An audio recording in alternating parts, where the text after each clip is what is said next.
Okay, welcome to our session on cleaning and disinfection. It's our second to last session. Thanks for sticking with me. It's module 8. I hope you had a time to at least look at the module, hopefully read it and fill some of the stuff in. If not, we'll work on that today. So our objectives for this module is to demonstrate the basic knowledge of cleaning, disinfection, and sterilization of medical equipment, devices by completing the following exercises in this module. Describe Spaulding's classification system and give examples of each category. Outline key points for workflow, transportation, and storage of medical equipment and devices for the medical device reprocessing department and operating rooms. Not to worry about the operating rooms, we're just going to skip that part. So background, maybe you've heard of or maybe you've seen in this module about Spaulding's classification system. It's an important place to start. The system was first proposed by Spaulding in 1968 and is so clear and logical that it is being retained by infection prevention and control community and others involved in cleaning, disinfection, and sterilization processes. Spaulding believed that the nature of disinfection could be understood more readily if instruments and items for patient care were divided into 3 categories based on the degree of risk of infection involved in the use of these items. And those 3 categories are non-critical, semi-critical, and critical devices. Spaulding's classification is great. It's just there's a few things. He talks about disinfection at high level, low level, and sterilization. The assumption is made by Spaulding's classification is that things will be cleaned before they are disinfected. He doesn't come out and say that, but that's something we have to take as a given, that anything before it is disinfected, whether it's low level or high level or sterilized, it should be cleaned before disinfected. So I hope you had time to watch these 2 videos. They were on page 3 of your module, the Disinfection 101 and the Long-Term Care WRHA MDR Tour. It's kind of nice to see what some of the things they were talking about is about. It's it's brief and it's easy to follow. So I hope you had time to watch those. They will also help you complete some of your assignments in this module. Not totally, but some of it. So as we were talking before, Spaulding's classifications on page 5, there's critical, semi-critical, and non-critical. So critical is an item or device that normally enters sterile tissue or the vascular system. So think surgical instruments, that's one. It would be method for reprocessing, would be cleaning, is the ideal, is the optimum, or the optimal. Semi-critical, it has contact with mucous membranes or non-intact skin. So something would be a vaginal ultrasound probe, respiratory equipment, maybe a speculum. This is cleaning followed by hydrogen peroxide, enhanced action formula 2 to 6%. And then there's non-critical. That's stuff that comes in contact with intact skin. So think maybe a commode, maybe your stethoscope, blood pressure cuffs.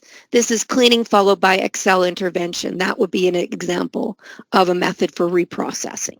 These aren't all the methods for reprocessing, but these are just examples. So key terms on page 5. First is cleaning. Is the removal of foreign materials like organic materials, soiling from objects, and is normally accomplished with water and detergent or enzymatic cleaners. That's like cleaning a dirty plate. Think of cleaning a dirty plate. That's what you would, that's like getting all the stuff, the ketchup and the cheese sauce and all of that off the dirty plate. Think of it that way.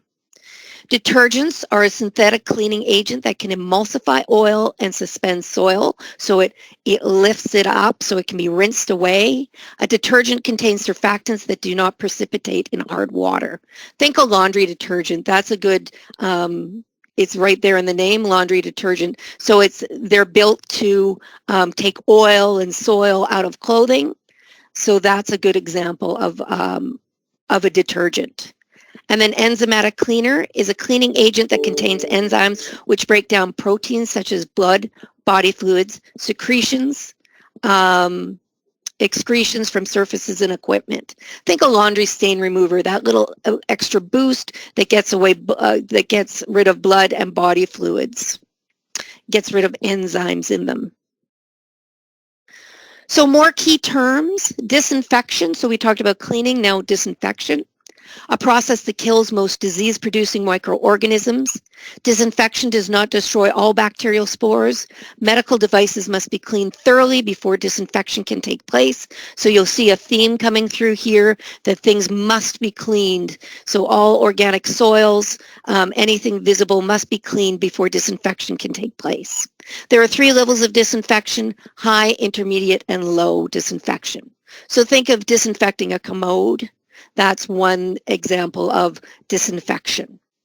A disinfectant is a chemical agent that kills most disease-producing microorganisms, but not necessarily bacterial spores.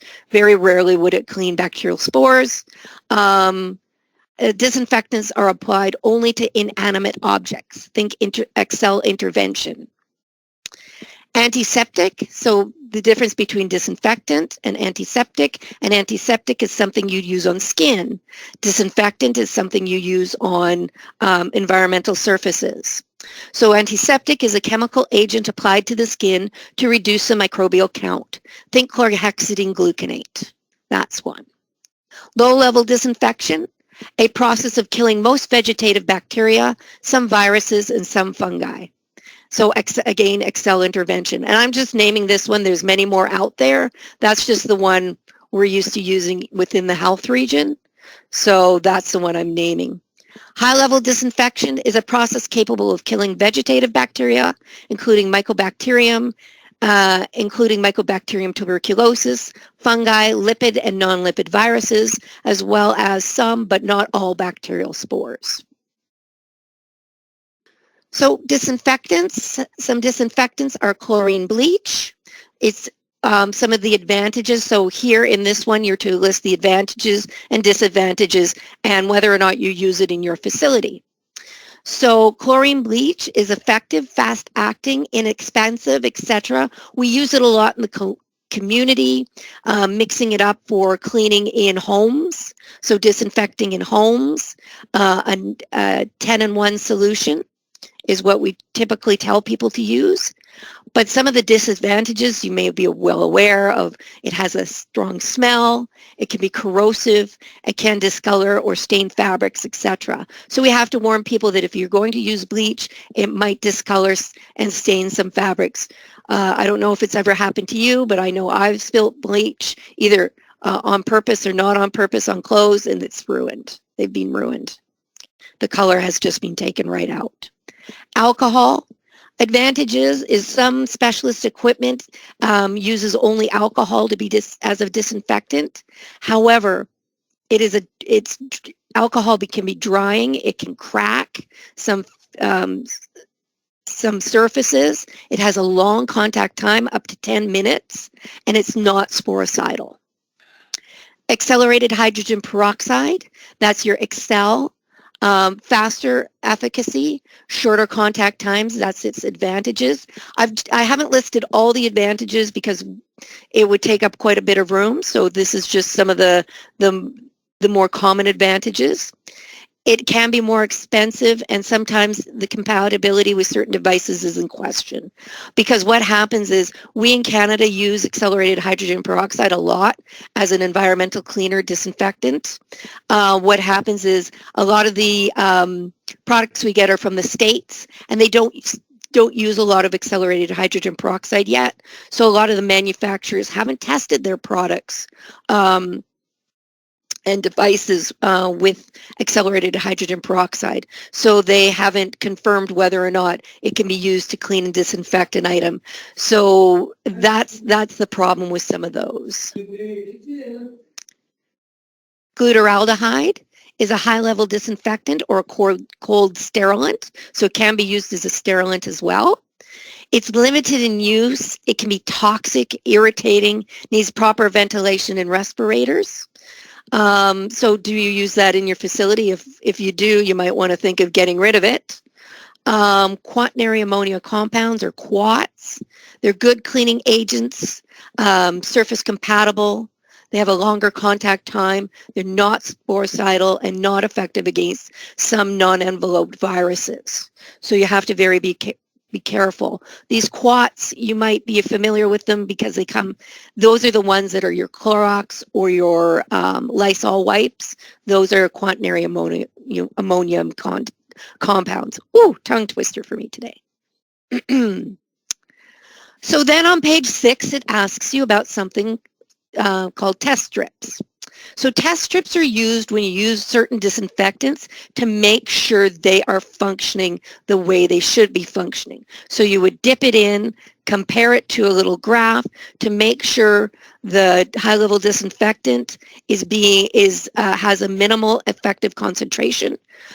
So it's making sure that it hasn't been diluted, it hasn't been compromised in some way, it hasn't gone past its shelf life. So you would use a test strip to make sure the high-level disinfectant is working the way it should be. So when you use that high-level disinfection, you can say, yep, it's doing the job it should. You shouldn't come across this in long-term care. We don't use a high-level disinfectants in long-term care. So you don't have to worry about test strips. Sterilization, so going on and upwards to sterilization, is a validated process used to render a product free from viable microorganisms. This is the level of reprocessing required for critical medical devices. Think those surgical instruments, those things that come in contact with the insides of your body, so your vascular system, inside of tissues. Devices must be cleaned thoroughly before sterilization can take place. So again, that whole theme of cleaning before any kind of disinfection or sterilization should take place. So talking a bit about steam sterilization, different kinds of sterilization. First and foremost is steam sterilization. It's the use of steam for sterilization. It's the preferred method for sterilization of heat-resistant medical devices. So if you watch the video that has the link at the beginning of your module, you'll be able to see what a steam sterilizer looks like. However, steam sterilization is as good as it is. It's unsuitable for heat and moisture sensitive materials, so you have to know your manufacturer's instructions for use. Your MIFUs should tell you whether or not something can be steam sterilized. User needs to be knowledgeable about steam sterilization. There's different things you have to check with every load or every shift. There's things you have to check, so the user needs to be knowledgeable about that. Its advantages is it's inexpensive, it's fast, it's non-toxic, and it's readily available. Next is hydrogen peroxide gas plasma. It's a sterilizer for critical devices and some semi-critical devices that may be damaged by moisture or heat. So if it can't be used with a steam sterilizer, you might want to think using a hydrogen peroxide gas plasma. It's incompatible with some devices, so you'd have to check the manufacturer's instructions for use. If something needs to be sterilized, it should be there in the manufacturer's instructions for use, what kind of sterilization process can be used. It cannot sterilize materials that absorb hydrogen peroxide. It's faster compared to our next product, which is ethylene oxide. It's safe for the environment and compatible with many devices. Now, 100% ethylene oxide is a chemical sterilant. It can also be used as a high-level disinfectant or a chemical sterilant. However, it is toxic, carcinogenic, explosive. It has to have good ventilation in the room where you're using it. There's a lot of disadvantages to ethylene oxide. It's non-corrosive and has some ability to penetrate some synthetic materials. So in some cases, it is the only option. Its use is becoming more and more rare, but just so you are aware. And then chemical sterilant, that's your hydrogen peroxide gas plasma. Your ethylene oxide is called a chemical sterilant. It sterilizes through chemicals rather than steam. Liquid chemical sterilant is not recommended as best practice. It's the disadvantages is it can be hard to handle. You need PPE, special kind of PPE, and some special kind of ventilation to use it. And it can be used for items not compatible with steam sterilization. That's the only reason why we keep some chemical sterilants around in the region. So if something we really need it, there's no other option for purchasing an item, and it can't be sterilized through steam sterilization, we can use a chemical sterilant for it. Next is flash sterilization, or also called immediate use sterilization. It's only used when there's an urgent or unplanned need. There should be policies and procedures in place.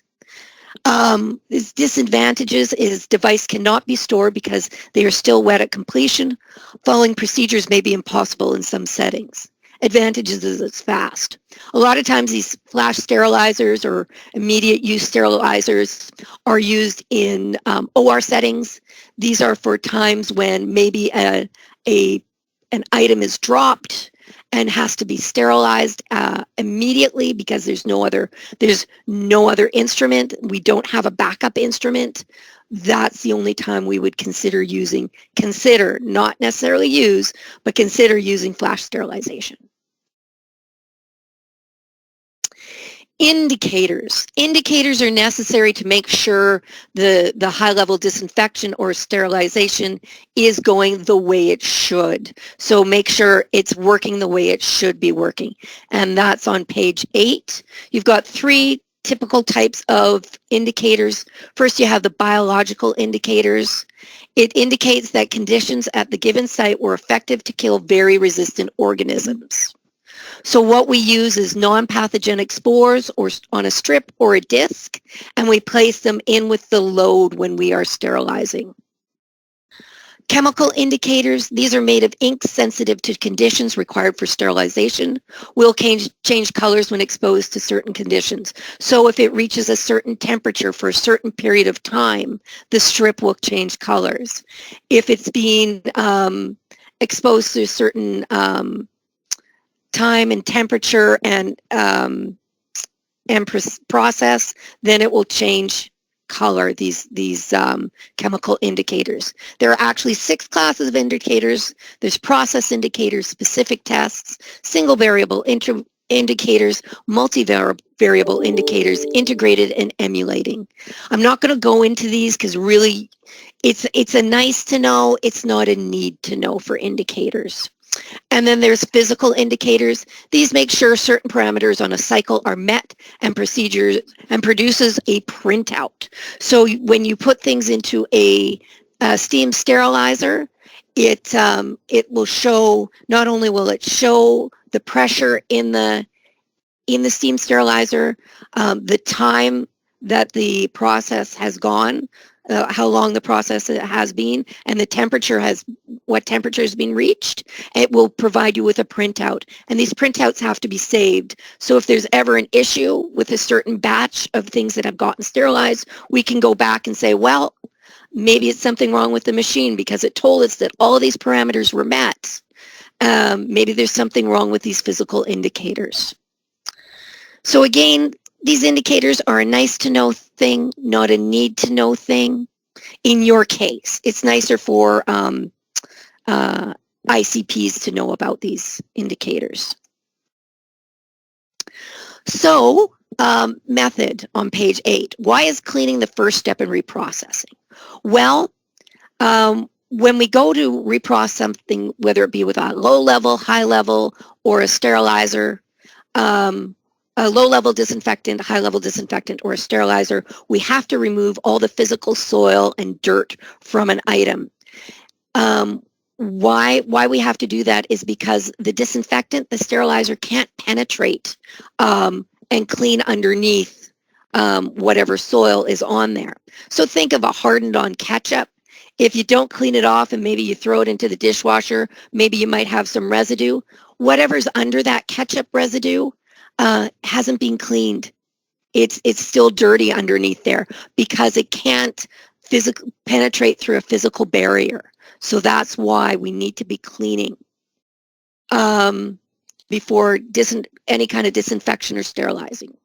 How should contaminated equipment and devices be transported to the reprocessing area? Well, this is something you should know if you have anything that goes to another site to be reprocessed. So say you have certain things that need to be sterilized and you have to send it off to, say, St. Boniface or HSC to be sterilized. You have to make sure it is stored properly for transportation. So the item should be in a sealable, leak-proof, puncture-proof container. So think of a Rubbermaid that can be sealed. Cleanable or single-use container so it can be sent off safely. This container should be labeled as soiled or dirty or contaminated. So this is what you should keep in mind when you're transporting any kind of item to be sterilized. And that's something you should look into on your site. See what's being done. If anything is being sent to a third-party reprocessor, so like HSC, like St. Boniface, is it being sent? And if it is being sent, are we transporting it into the right kind of container? So what is the difference between cleaning and disinfection? We've touched on both definitions, but cleaning physically removes dirt and germs. It doesn't kill germs, so it lifts them up off of the plate. Let's use plate as an example, and then the running water that you rinse it off rinses it all away. Disinfection kills most or all germs by removing them. It is not effective against most spores. Disinfection does not clean away dirt and germs. Proper cleaning must occur for effective disinfection. And what's the difference between disinfection and sterilization? Usually it's the spores. The disinfection kills germs and removes them. However, sterilization kills all organisms, including bacterial spores. And once again, we mention this, sterilization, proper cleaning must occur before sterilization.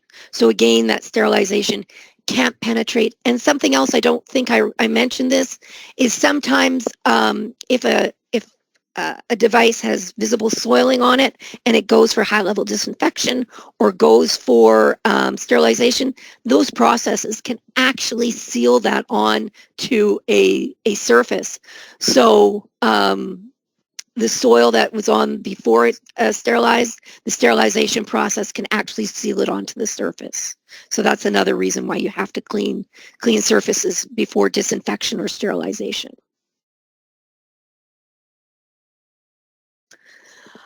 Cleaning and disinfection of non-critical items. I encourage you to fill out the information from your site, whether you would clean or disinfect an item on your site.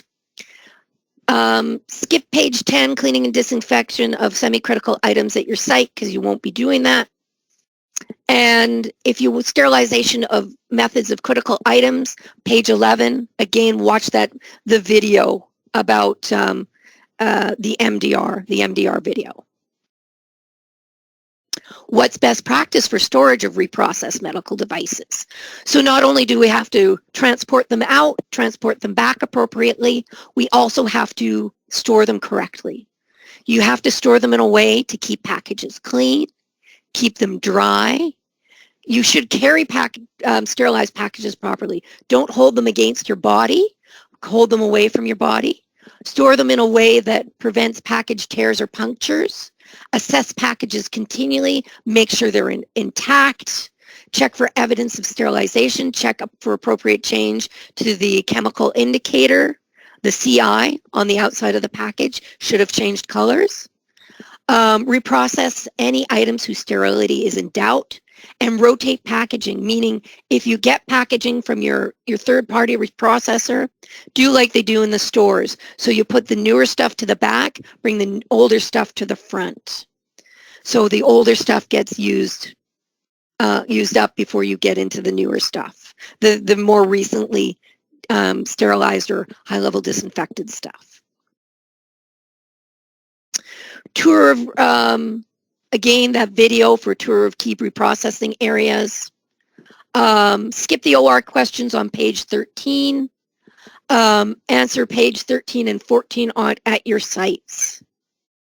So, is there a policy for reprocessing reusable medical devices? There is not one specific policy. There's policies about specific items and specific things around the sterilization reprocessing department. We don't have one specifically for reprocessing of reusable medical devices. Is there a policy on the management of single-use devices? Yes, there is. We do have it, and that's the link there. I wouldn't worry about it too much unless it comes up in conversation about reusing single-use devices. It is a lot of hassle. It is a lot of expense. So it's not recommended at this time.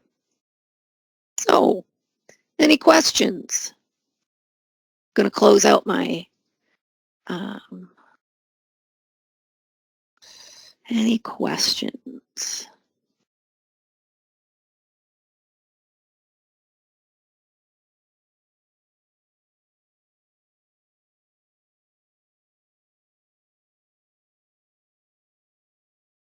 Okay. Oh, sorry. Aisha, did you have one?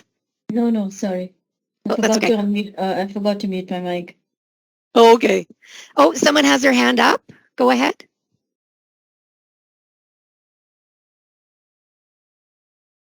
Ainsley, is that you that have your hand up? Sorry, I had to, the screen looks so different. I couldn't find how to get the mic to go. Can you hear me? Oh, yes, I can. Thank you. You made reference a couple of pages ago about a link to a video.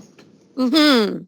Where is that in the booklet? Because yes, it's in the booklet. If you have the online version, like the sort of the electronic version, you should be able to just click on it. It's on page 3 of the booklet. Oh, because page 3 has the best practices for cleaning, and then acute long-term care and community documents, but there isn't. There isn't a link. Here, let me bring up mine. Hang on. Unless we're just missing it, or we're not looking at it properly. Okay. Let me just bring up. Well, maybe I've quoted the wrong page. Excuse me. So let's just double check here. That's where the required readings are. Yeah, that's where it should be. The required readings. Let's see. Just have to. Oh.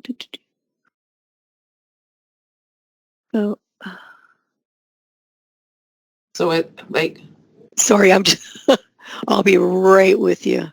Like the cleaning and disinfecting one is an operation directive for the long-term care. Right. And there's no other links. The best practices is that big long document. It's like 36 pages or something. Right. 136 pages, mind me.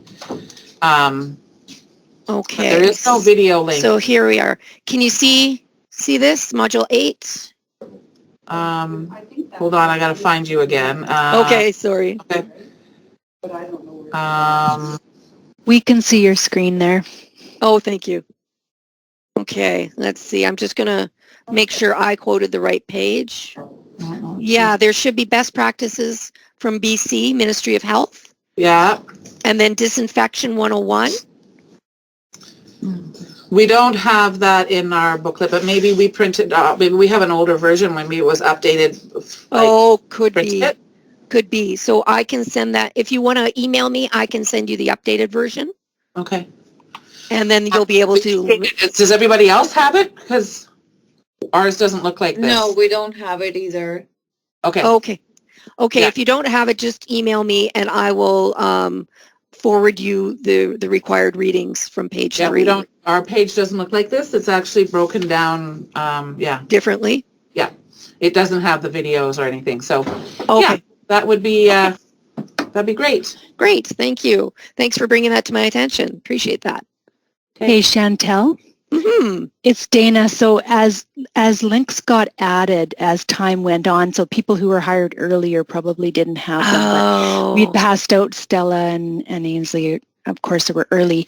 So as they were added, they're put on that web page, that long-term care ICSA site. That There is one. I didn't know. Yeah, and they're posted there, and then the dates put beside it when extra things have been added, so you can always look and see what's the most up-to-date. Has it changed since I last looked at it? And all the modules are there. And so if you Google WRHA long-term care COVID, it should come up. Okay. So are the changes there, Dana, on that? Yeah, so then if you look in the module and you open up the required readings, as soon as they were able to convert the module reviews and stuff into the videos, then they added them on into the actual module. And then they'll put a date beside it. So you'll see January 24th, and you'll see, then you can look up the required reading section and see if there'd been changes and stuff added. Oh, excellent. Thank you, Dana. Okay. So that means she doesn't need to send us anything. We just need to go to that page. Gotcha. Exactly. Oh, someone put it in the chat. Thank you, Carolyn.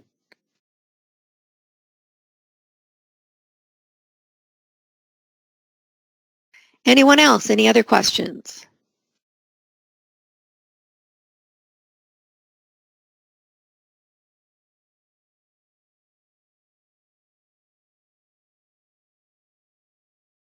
Okay, I'm going to call it. Thank you very much